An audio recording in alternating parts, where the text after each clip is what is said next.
Welcome to the No Streetlights podcast. I'm Aaron. And I'm Tim. We'll be engaging in stimulating conversations every week. We want to encourage societal growth towards kindness through understanding. These conversations and the associated language can be triggering. Listen at your own discretion. But please reach out if we need to be doing something better. So, let's take a breath, relax, and be welcome.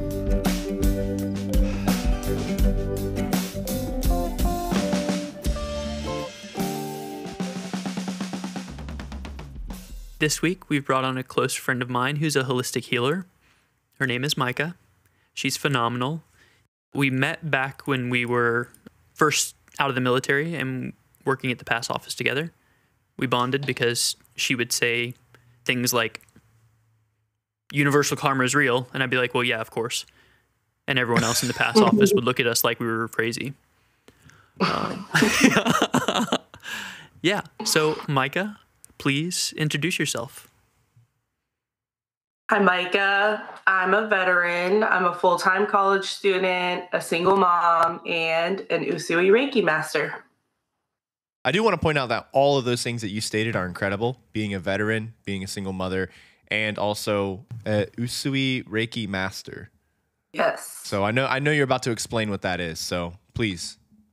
Reiki is a Japanese healing modality, and it uses life force energy. In Japanese, it stands for life force energy. So the premises of it is to align your chakras, remove any energy that's not serving you, and relax your body to heal itself. Is that the same as, or in the same vein as the Chinese Qi theory? Yes, you do use Qi. As okay. well. And it's extremely similar to acupuncture with no needles. Mykah, I know we've talked about this a little bit, and I've been there for a lot of your life story, at least recently. Mm-hmm. Could you tell me, first off, more about how Reiki helps the body to heal, or how does it benefit other people? Reiki switches your nervous system from sympathetic into parasympathetic. Mm-hmm. And what that means is that it's going from fight or flight to rest and digest. It is similar to when your body goes into REM cycle when you're sleeping, and your body will start to heal itself. This sounds like co-regulation that Chaz was talking about with conscious discipline. Sounds like you're just helping somebody to relax and get back to themselves. Yes, that's a huge part of it. Fantastic. So what drew you to Reiki? Well, I had one of those heartbreaking, gut-wrenching, terrifying, terrible breakups. And as you know, it was kind of out of nowhere, and I was completely distraught. I was crying from the time I woke up until the time I go to bed every day for like weeks, and I did not know what to do. I couldn't work. I couldn't function. And I was just Googling like ways to move through this stress. You know, I'm already in therapy. I'm journaling. I'm meditating. I'm doing all the things, and I'm still distraught. So I saw Reiki, and I was like, okay, Reiki near me. And I just went to the first person that popped up, and I got a Reiki session done. It was a lot, and I sat up from the table, and still I was crying my eyes out, and I just felt like an enormous weight had been lifted off of my shoulders.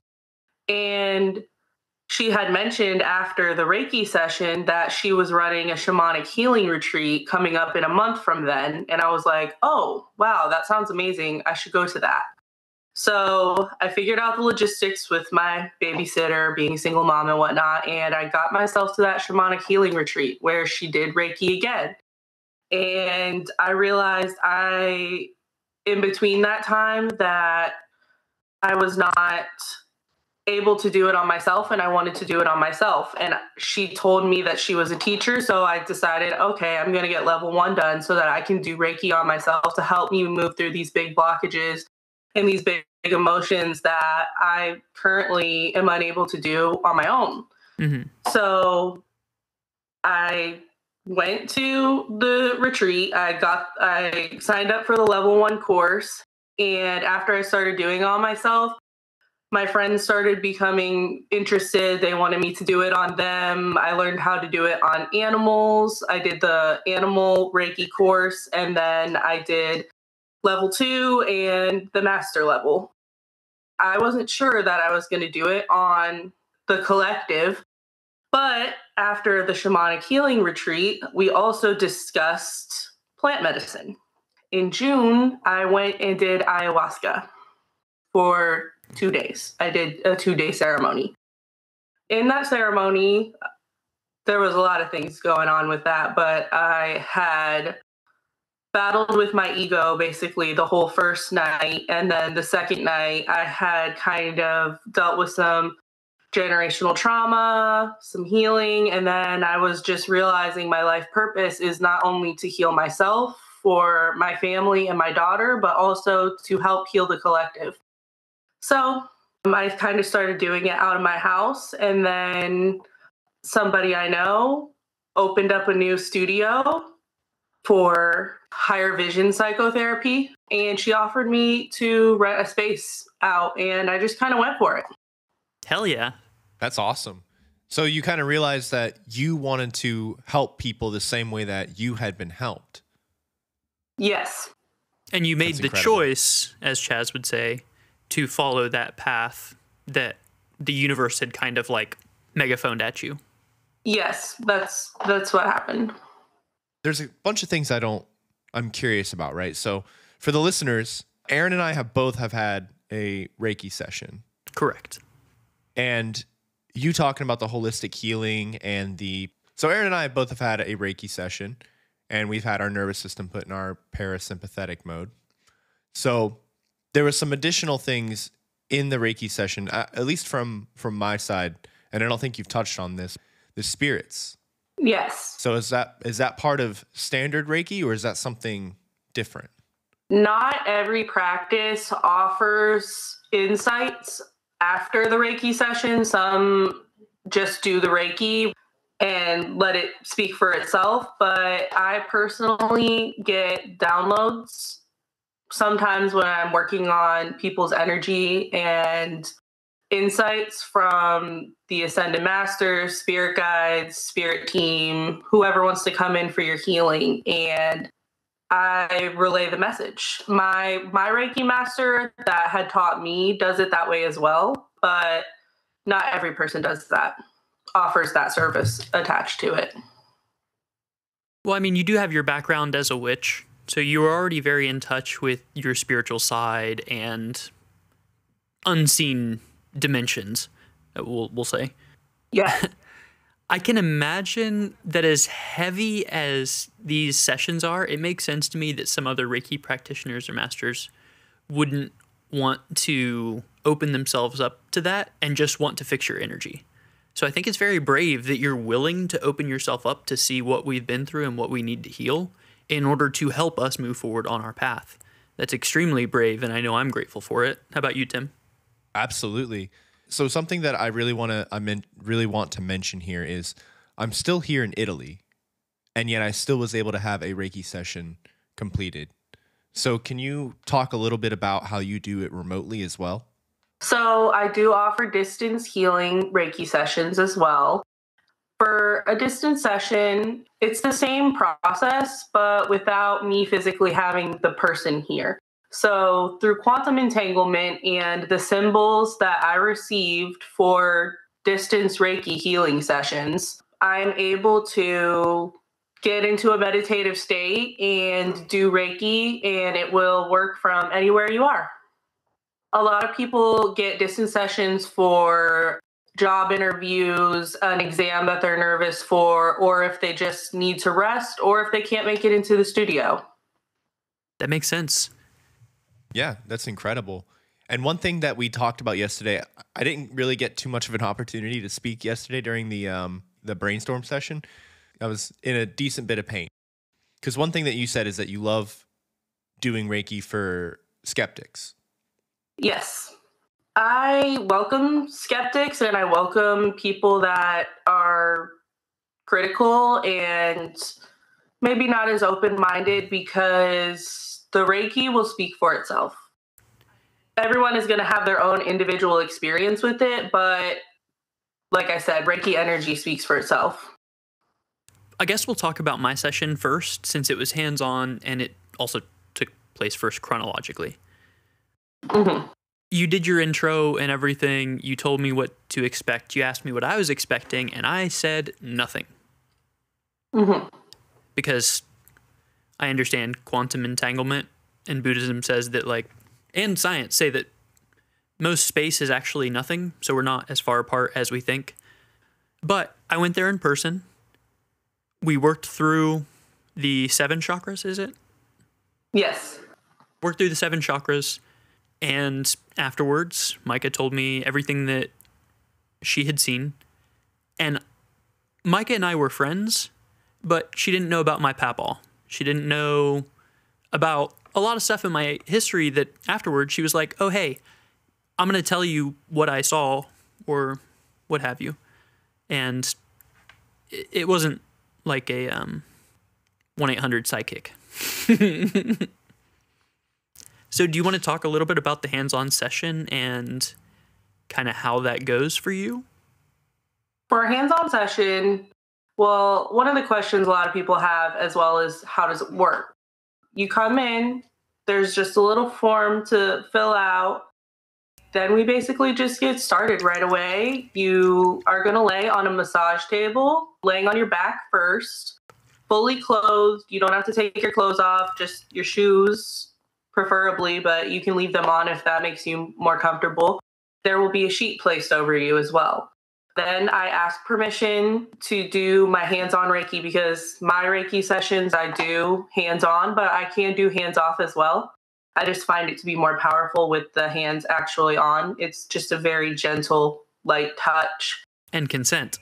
Yes, I get consent first. Yeah, that's what you said. You ask for permission, which is huge in the power world.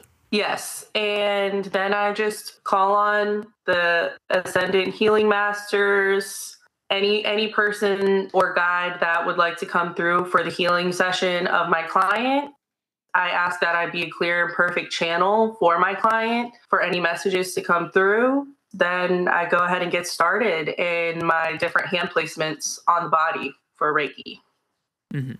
What's the process of untangling those channels? I mean, I don't want to get too technical or what have you, but whenever you're going down through, what are you kind of focusing on? Are you doing your mantras? Are you doing your sutras? Are you just trying to be a receptive vessel to see what needs done and then do that, or what?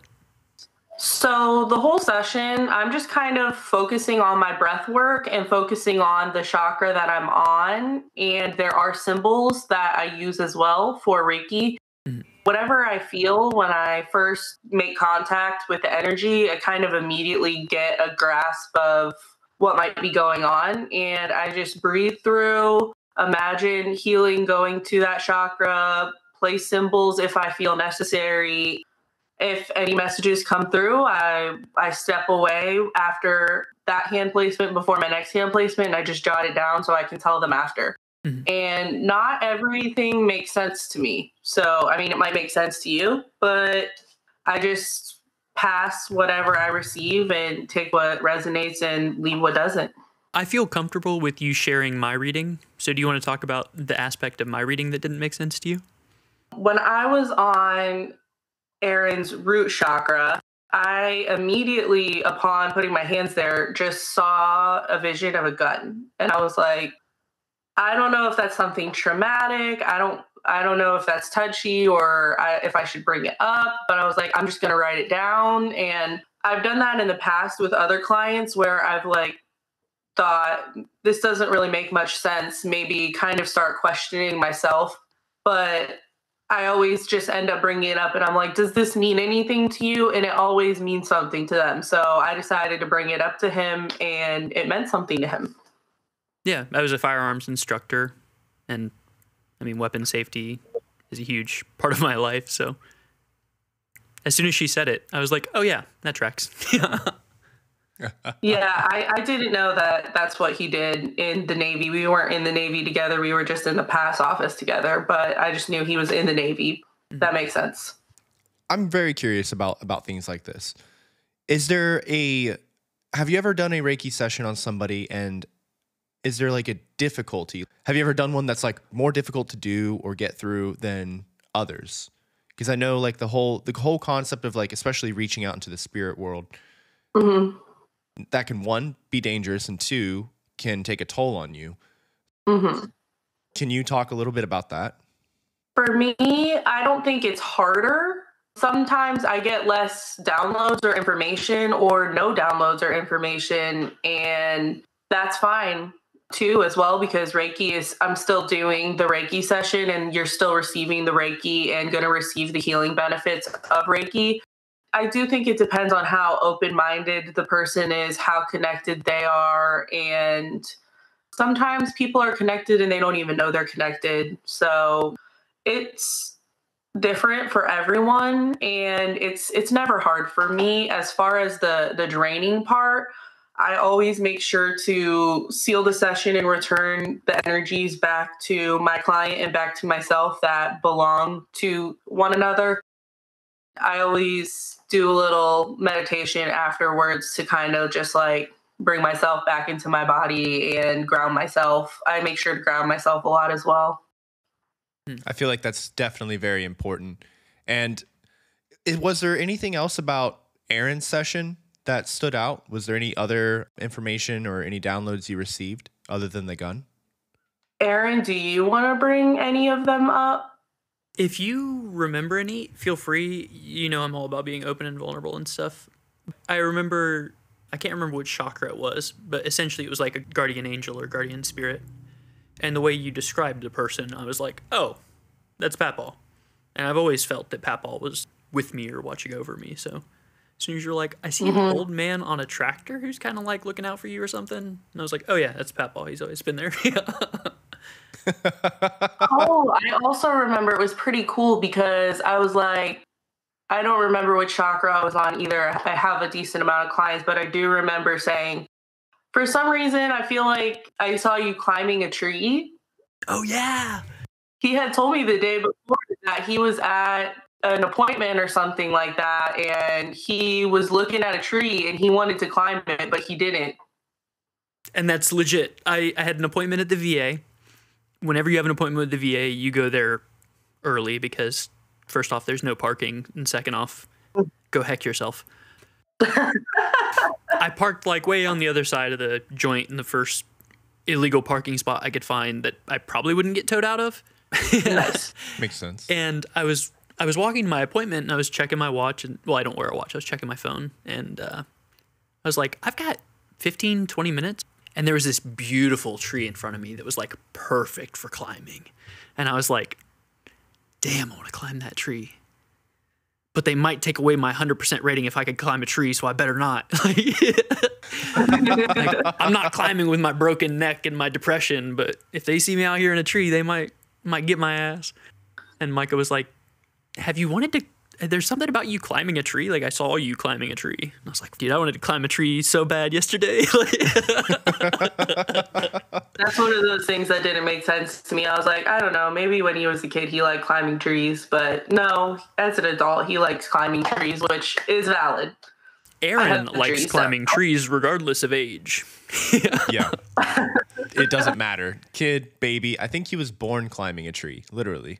Yeah. I'm probably going to die the same freaking way, unfortunately. We'll see. Climbing a tree? Yeah. Yeah, I mean, that's the way I came in. Should be the way I go out. I guess that's actually kind of fair. Yeah. Balance. Everyone needs balance. Now, my Reiki session was very recent. It was last night prior to the recording of this. And I do identify as a skeptic. I fully believe that there is stuff beyond our perception that exists out there. So I'm spiritual, but my skepticism comes into how much can we interact and not interact and so on and so forth with those energies around us. But you're saying you believe in the supernatural. I believe in the supernatural. But yes, so I do I do identify as a skeptic. Now, I'm very interested in holistic healing methods. I'm also very interested in like standard medical healing as well. I don't think those two oppose each other. So you can take your medicine and also go to a holistic healer. There's nothing wrong with that. So I had my Reiki session done, and I kind of wanted to talk a little bit about, one, mine was done remotely. So how do you go about doing that if you're not able to directly interact with my chakras? Well, she is. I go into a deep meditative state. I do exactly what I would do for a regular session, where I cleanse my space. I call on the masters. I get into a meditative state. I have the music playing in the background, like the Reiki healing music. And I imagine in my meditation as if I was doing it on you in person. And I receive the messages the same, everything, do the symbols the same, everything, just in a meditative state instead. My mind was blown when you sent me this message last night. I don't know if I underplayed it in the messages or not. I think I said, yeah, I told you that my mind was blown. Because the first couple of parts, I was like, okay, because you were talking about tension, and then you got to the allowing myself to relax, which I do agree with both of those things wholeheartedly. But the last part was what really stood out to me. You were talking about a karmic debt, and that you saw the Wheel of Fortune tarot card. Now, yesterday was the first time you and I have ever interacted. And even if we had talked beforehand, you would never have known this about me because I don't really tell people. But I had my tarot read to me about 2 years ago. And one of the cards that I got was the Wheel of Fortune. And the person who was reading it was telling me that my life is going to be full of ups and downs, and I'm constantly going to be moving. But it just blew my mind that you said that. Yeah. And I was like, wow. Because that's such a random, like the way for those two things to overlap is just so thin, like it's not like you looked at me and was like, oh, this guy knows what a Wheel of Fortune tarot card is. Like, no. It's not even pronounced that way. Up and I know. When it came up, I saw it and I was dealing with the backside. For me, the backside is past lives or loved ones trying to come through. That's where I get most of my other messages that aren't energy related. I had realized I had been thinking that you had some like past life anger coming through in this lifetime, and that you were dealing with your karmic debt, and that you were going through cycles and changes and a lot of ups and downs, just like you said. That's what the Wheel of Fortune is in tarot. I don't know if you know tarot cards or not, but no, I didn't even know how to pronounce it. No, it's okay. So recently I've been seeing tarot cards, now that I've gotten a lot more into tarot, as messages for me to kind of be able to depict what everything means. So when I receive downloads, sometimes I see something in my mind's eye, and sometimes I hear, sometimes I just feel something in my body. It's all the different clairs. So, or sometimes I just feel like I know, which that's when I kind of start to question myself. But now that I've been doing it a lot more, I don't have imposter syndrome anymore. I don't doubt myself, because every time I bring it up, people are like, oh my God, I know exactly what you're talking about. And I'm like, okay, so it doesn't have to make sense to me. It just has to make sense to you. Yeah. One thing that I found really interesting, whenever you did my download, all of the imagery was Buddhist, and, well, we saw Ganesh too, I think. Whenever we were talking about your past sessions, you said it's very interesting because all of my visions have been, like, this one was Greek mythology, and then this one was Christian icons, and then yours has been Buddhist, and then so on and so forth. And you were like, so I have to study all these different religions to understand the symbols. That's another thing that I think would clear up the imposter syndrome for me. The fact that each reading, you're not seeing, it's not stuff you're familiar with. You're not generating your own results. Yeah, it's not always the same. And so I also do another type of Reiki as well, other than Usui Reiki. It kind of just pairs. I always do the Usui Reiki and pair it with Violet Flame Reiki, which Hmm. is based off of the goddess Kuan Yin.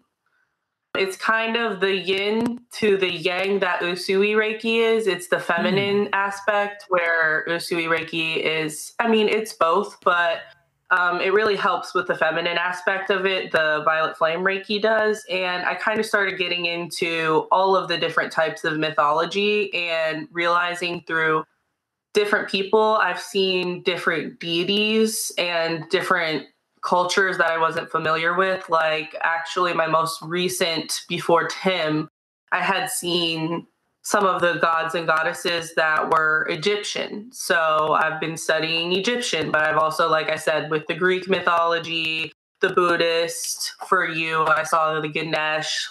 I'm just trying to brush up and familiarize myself with what people connect to.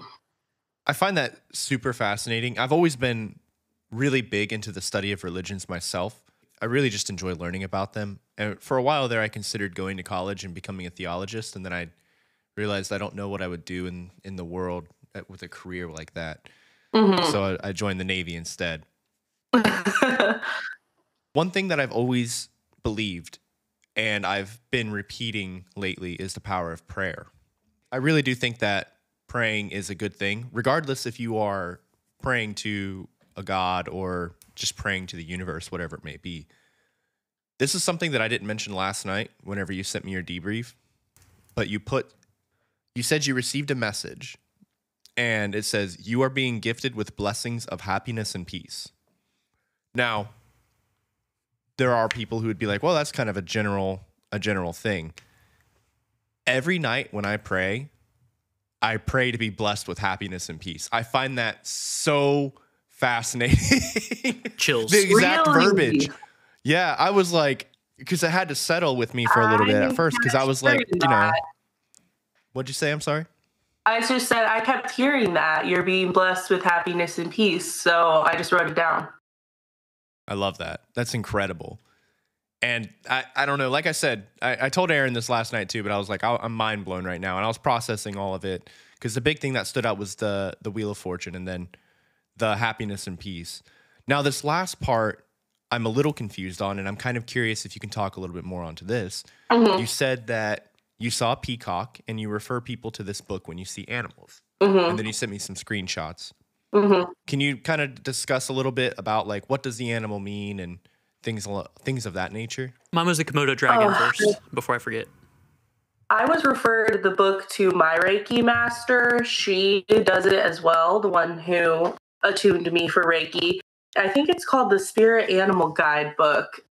I can send you guys the link to it if you guys want to add it in here. Every time I see an animal, I just kind of refer to that book because each animal has different meanings and different things it might mean in your life. It's basically explaining the symbolism of each animal. Don't worry, listener, the link's in the description like usual. Always. All pertinent links are in the description. The 3 screenshots you sent me, there's one that says if a peacock shows up, it means, and then it explains.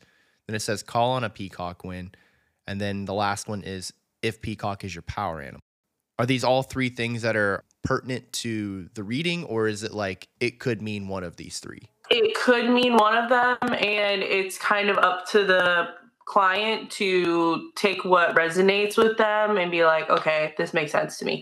Personally, for the Komodo dragon, for Aaron, I believe that is his power animal. The peacock, for you, I believe that was a message. But you read it and decide for yourself. Use your discernment. Okay. And it might not resonate with people, but there might be other symbolism behind the animal because in different religions and different practices, there is different symbolism behind animals or insects or whatever symbol or message that you're getting. So that's just what I like to use. I feel like it's a really good tool, but I'm really glad you said that because it is up to the person for what it means. And I'm glad you weren't like, I know what it means, because again, that would trigger our BS alarm. Even saying like, I believe it's Aaron's power animal. it means what it means to you. Yeah, exactly. So for Tim, you could say, oh yeah, peacock. And then the meaning in the book could be like this beautiful thing. But then he's like, I got fucked up by a peacock when I was little, and I've been scared of him ever since. And you could be like, oh yeah. Yeah. Okay, so that was your trauma then. Yeah. Well, for one of my clients, I had just kept hearing dodo bird, and I was like, I don't know what that is. I was looking in the book. I was like, it's one of those things where I was like, I just don't know. And I told her, and she had ended up telling me her grandpa, they referred to him as Dodo. He had passed. So I was like, oh, okay. So it's not always that, but the book is just a useful tool for symbolism behind animals if it doesn't mean anything else to you.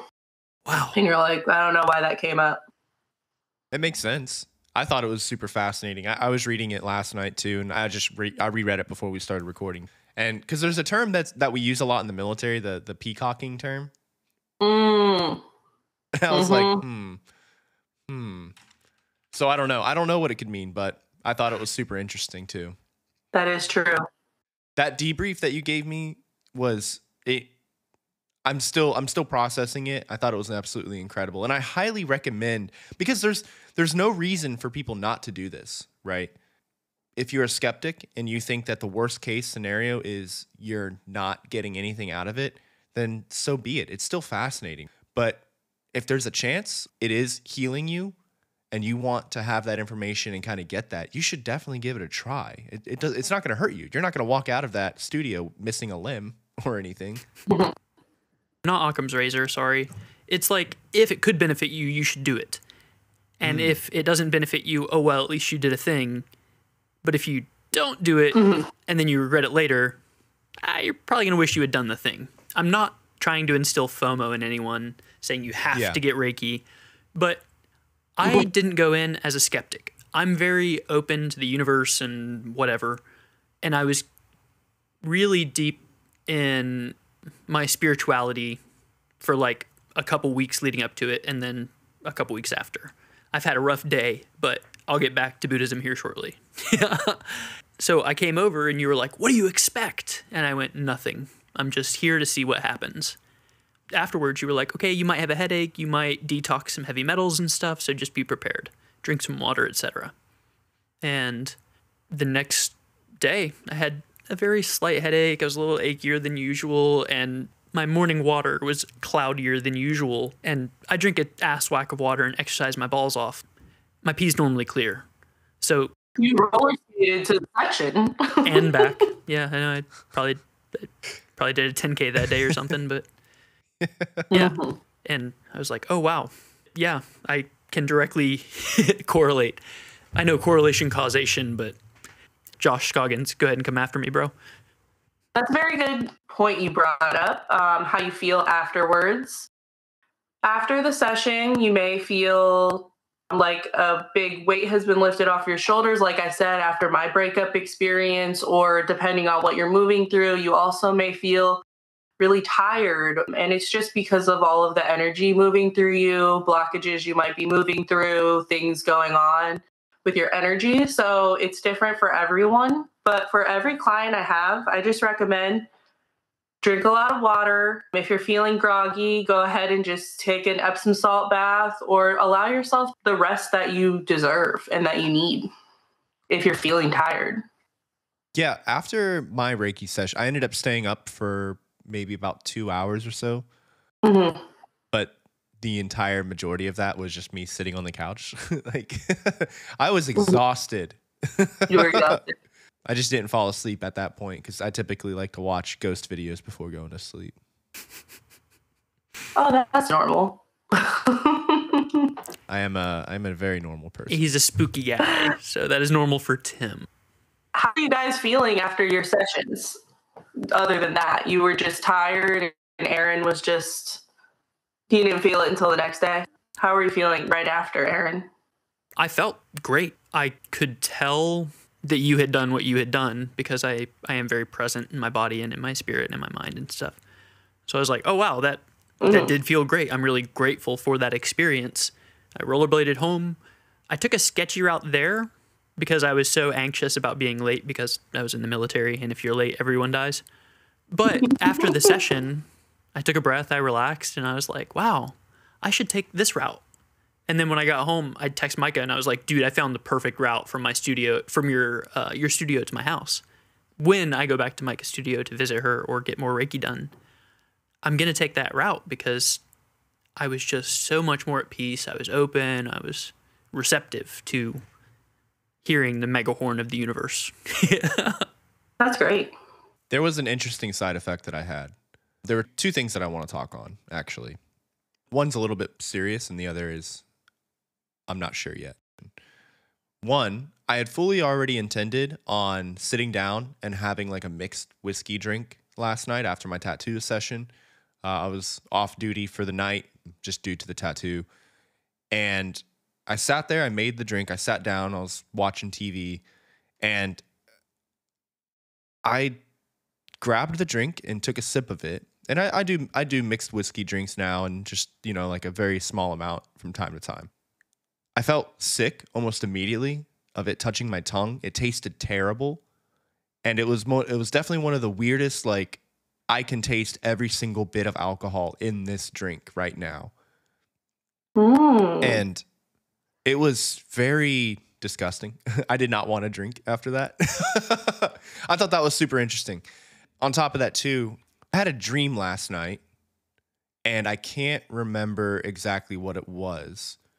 I remember something about something important, like something saying this is important, and then I don't remember. That's kind of unfortunate for me. You had an important vision that you forgot. Dang it. Yeah, well. Immediately forgets. Yeah, this is important. Do not forget this. Your life is about to change. And then I woke up, and I was like, what was it? I'm going to put this in this special place so I don't forget it. I'm hoping the universe gives me like a second chance tonight whenever I go to sleep. And it's just like, hey, here you go. The biggest thing that I find interesting about that, though, right, is if you drink alcohol before going to sleep, you don't really dream, or you don't remember your dreams at all. And that's kind of normal. They go a little hand in hand. So I find it fascinating that my body was immediately like, nope, you don't want this. And then I fall asleep, and then I have a dream that's telling me repeatedly to myself, like, this is important. Don't forget this.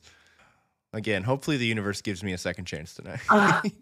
Well, I do want to say that regardless if you have the dream again or not, your subconscious still received the message. You might not remember consciously upon waking up, but the stuff that comes through while we're sleeping a lot of times is for our subconscious brain. Very true. It is nice to remember. It's fun to remember and talk about it. I mean, and then apply it to your life. So maybe set an intention before bed when you're doing that prayer to like, I would like to remember the dream or have the dream again. And as far as the alcohol, it sounds like your body was rejecting it, and maybe your spirits didn't want you to because of the dream. But I haven't had anyone have that experience. So that's very interesting. Thank you for sharing. And again, these two things might go hand in hand, but I actually I have a history of alcohol abuse. I used to like excessively drink way back in the day, and I've since worked on myself and gotten away from that to the point where I feel comfortable where I can have a drink or two and cut myself off. I found that so interesting last night because I was going through this holistic healing that's meant to like cleanse my energies and everything. And my body was like, hey, you don't need this. Well, I mean, if you had depressed your system. And there's a huge connection with alcohol and spirits. That's why they call it in spirits. That does make sense, yeah. Mykah, is there anything else about Reiki that you want to tell us or that we haven't asked you yet at this point? That's a great question. I just think that if anyone has any sort of draw to Reiki, that they should give it a shot and an opportunity and just see how it is for them, because every person experiences it differently. Do you have a Facebook page or a website or anything that we can send some of our listeners to if any of them are interested or curious? I do. My website is thevioletflamereiki.com. And I have a Instagram that's the Violet Flame Reiki, a Facebook page that is the Violet Flame Reiki Energy Healing. on each platform, I have the link for the other ones as well. So if you go to one, you can find the others. And Aaron, where are we going to be able to find those links for our listeners for easy access? Heck, where do we put the links? Links in the safe. Links in the lid. The lid. No. What is it, Tim? Talk about a bit going on for too long. I love it. The links will be in the description of the episode below. I am going to ask you to teach us one more thing, Master Mykah. Yes. One thing in your outline we didn't touch. The importance of tower moments to pivot and learn. Yes, I did want to mention the power of tower moments. In tarot and in general, when people are going through a really hard time, that's what a tower moment is, when everything comes crumbling down. You think that the worst thing is happening. For me, that tower moment was my breakup that I mentioned. I thought that it was going to be the worst thing in the world. It was heartbreaking, gut-wrenching. I had to send you home. Yeah. So what I realized comes out of these tower moments, though, every single time, is you are leveling up every time. And that's not just a breakup. That's any sort of tower moment that you could possibly be going through. So it's very important when you're going through these times and you're like, why me? Why is this happening? To just realize this is happening so that I can level up, so that I can learn my lesson from this and I can move on with my life in the best possible way. And I think people underestimate tower moments, because those are the moments in our lives when we really show people what we're made of and we really level up. Oh, that converts Devon's new higher lows into springboards. That's a springboard for your next growth. Mm-hmm. Yeah. Bless. There's something that's been almost like a repeating theme between all of our episodes this season. And a lot of it seems to be centered around the idea that we know we're on the right path because we've met you. Mykah, I gotta say, you are reflecting a lot of the lessons we've been learning on this journey together. And you are saying these exact same things that we've learned. You're giving us perspective on them that we haven't had before. I know I'm on the right path, Mykah, because I've met you. So thank you. Girl, same. Thank you. I'm so grateful that you guys had me on today, and I am so grateful for you to say that. I feel the same about meeting you two. Well, thank you for educating us on Reiki today. Yeah. And I'm still mind blown by that. And I like I said, people, if you're interested in it, if it sounds like something that you want to try, take a look at the description below, look for the links, and go give Mykah's holistic healing a chance. If you're in the VB area, hit up Mykah. If you're interested in distance healing and you've got something going on, hit up Mykah. Mykah is a true, legit healer. I've spent a lot of time with her. She's not just talking the talk, she's walking the walk, which, as Chaz said, that's the hardest part. And I can't wait to have you over for game night. Super stoked to have that whenever that ends up happening. Yes. Thank you, Aaron. And I look forward to drinking more tea with you. Yes. Tea time is best time. Mykah, thank you for joining us. This is the last time I'm going to say thank you to you in this episode. And thank all of you for joining us. This has been Aaron. And Tim with Mykah of Violet Flame Reiki. A huge thank you to Hyland Markle for the original music. Send this episode to whoever popped into your head while listening. Comment below with what you want to hear us talk about next week. And tag somebody that we should bring on the podcast. All pertinent links can be found in the episode description. Be good to yourselves and each other. We love you.